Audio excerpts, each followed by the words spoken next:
Hello and welcome to the Lordly Verdict. My name is Mitchell, and this is my domain. Okay. This is going to be my review of Destiny. I previously reviewed it, but some people asked me to, write from a script, and you know what? They were right. I really do need a script. So, I have my script with me, and now I have better headphones. So now we get to see if my review can not suck. Now, the first thing I'm going to talk about, everyone knows about Destiny. It's a new game by Bungie. And, it's everywhere, but let's see if it's any good. We'll start with the gameplay. And, the gameplay of Destiny is it's perfect. I mean, anyone who's seen Halo can understand it. It's your standard run and cover shooter. But like any good Bungie game, it takes it and just does it well. It's fast-paced with great enemy variety. There are 4 to 5 enemies per faction and 2 factions per planet, so that's 8 different enemy types, each of which acts uniquely. And there are actually 4 factions total, so that's 16 different types of enemies, and hell, Halo only had about 3. That's not counting, upgrade varieties and such. I'm just counting stuff like grunts, elites, brutes, that kind of stuff.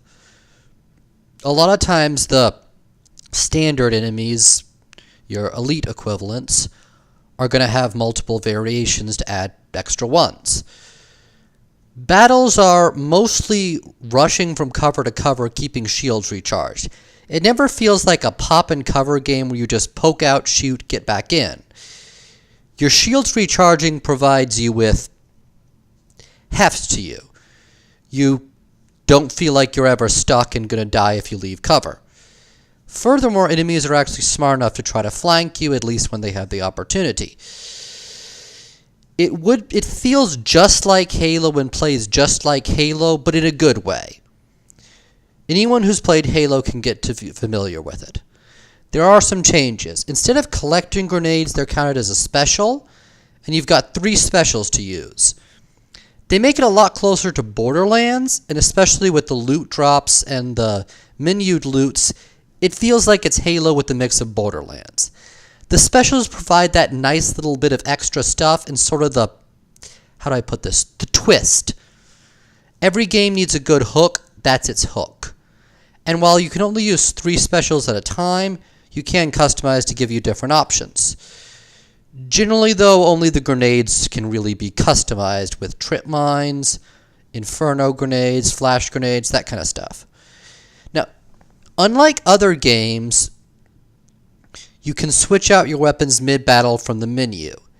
It's not actually that hard to use, and the menu is very well organized. It keeps you from getting in a situation where, damn it, I really should have brought my sniper rifle. Oh, wait, you can just grab it from the menu. And you can switch by the time the enemy's finished shooting at you. It keeps you from getting stuck. Now, you can only have 3 at once, but with the better menu, it actually works. Weapons are divided into your main weapon, which usually is the assault rifle, your special weapon, and your heavy weapon. Unfortunately, the game does suffer from, only one in each category is good. The different rifles all feel the same, and I quickly began switching to either I never had any problems with just using a plain old machine rifle. Also, the big new special thing they have is called the fusion rifle, which has a bit of a recharge, but it does the damage of a close-up shotgun with the range of a sniper rifle. And since sniper rifle and shotgun are your only 2 other things, yeah,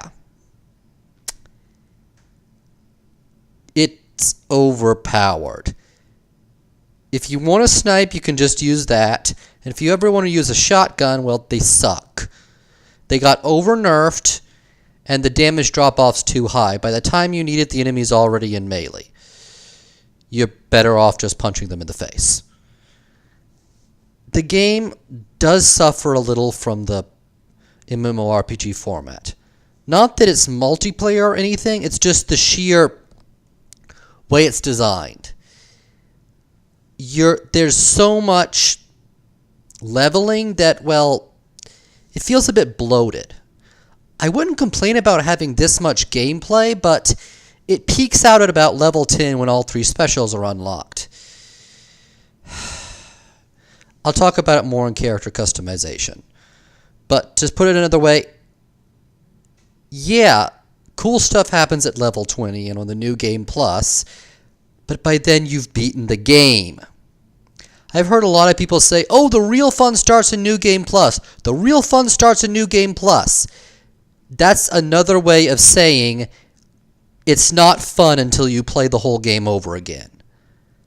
And the problem with that is what I call Skyrim saturation point.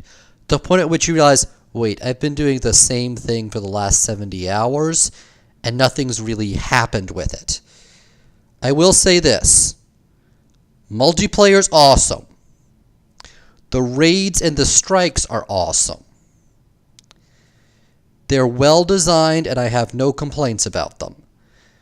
But I don't find the multiplayer as awesome to be a huge selling point. I play games mainly for the single player, and if I have friends I don't game with them, I just talk with them. Any game can have fun multiplayer because the fun from multiplayer comes from having friends to do it with. Fun multiplayer is not a huge selling point. Resident Evil 6, one of the games I hate most, had fun multiplayer. Hell, Resident Evil Raccoon City, that one done by the Spec Ops B team, that had fun multiplayer. Just sitting and chatting is fun multiplayer. I will say this, though. It is the best MMO FPS I've ever seen. This may not be the best compliment. There's not a lot of good ones. But it's the first one to correct the flaws. It's important to mention, the game genres has had growing pains. It uses the instance arenas well to keep the game interesting.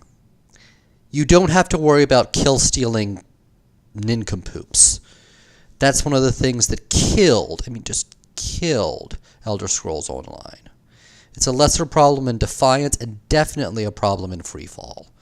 The only other games that come close to the MMO FPS thing. This game has the main gameplay areas completely instanced for you and your fire team. You're not going to have people interrupt and kill steal when you're on a boss. The only big bosses on the exploration levels are designed to be played against with everyone on the map, and they're well done. They're also smart enough to not have respawns instantly. When you respawn in an instant area, if the whole team dies, you lose your progress and have to start off from one of the generous checkpoints. It gives it an actual sense of difficulty, and you worry about dying. It's missing in a lot of MMO FPSs, and dying's just, oh wait, I have to respawn in 5 seconds. Okay, I respawned, I can go back to killing it. It also means you have to work hard to keep your friends alive, and it's a good thing. I enjoy it. As for character customization, well, they make a big deal about customization and grids and stuff, but it's not actually that good. The grids are very, very static. You get X ability at X level, and that's it. There's no real customization except in how you pick pick one of 3, and that's only because they didn't let you have them all at once. Grenades and a little boost to the special are the only things I really had this happen at. Otherwise, it was just unlocks, unlocks, unlocks. Now, the game advertised that there are 3 classes with 2 subclasses each, for 6 total classes. it's not really that good. There's really only 3 classes, and the second subclass is a post-game thing. It unlocks at level 15 by the time you've already almost beaten the boss, and it's underleveled. It doesn't even have that double jump ability you've been relying on for the past 14 levels.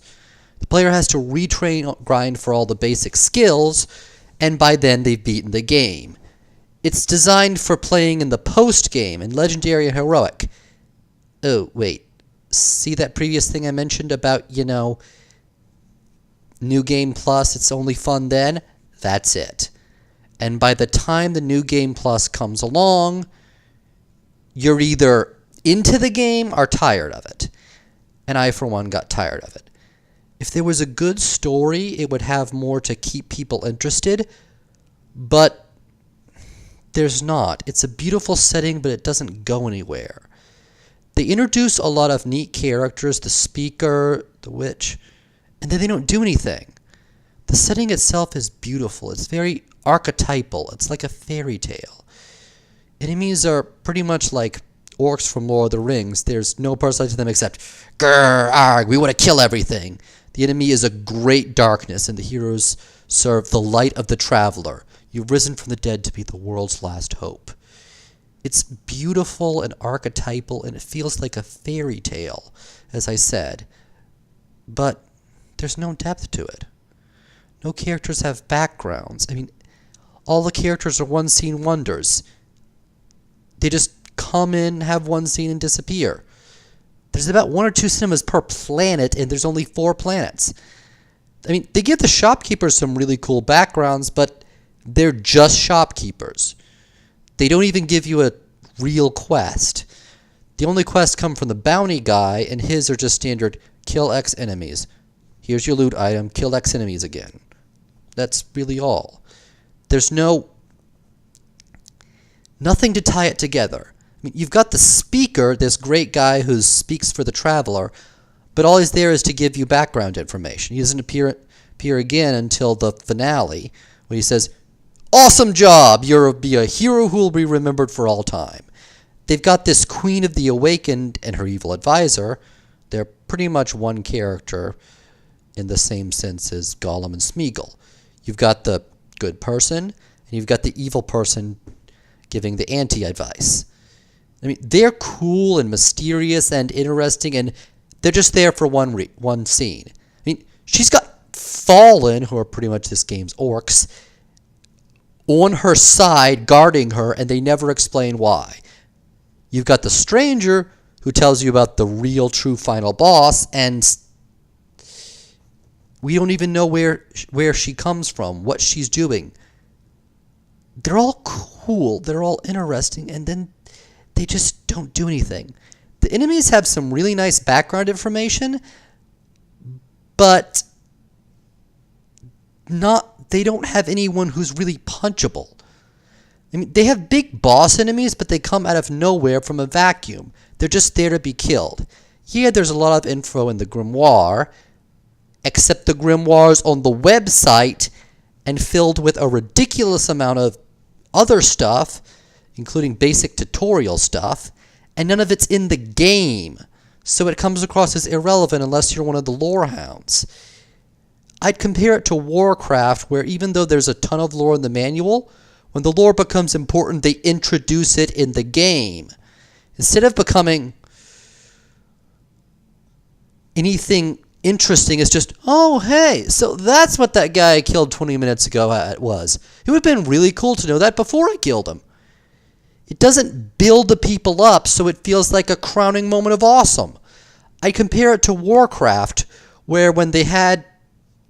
What's his name?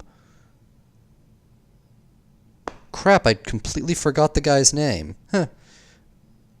The Hellscream.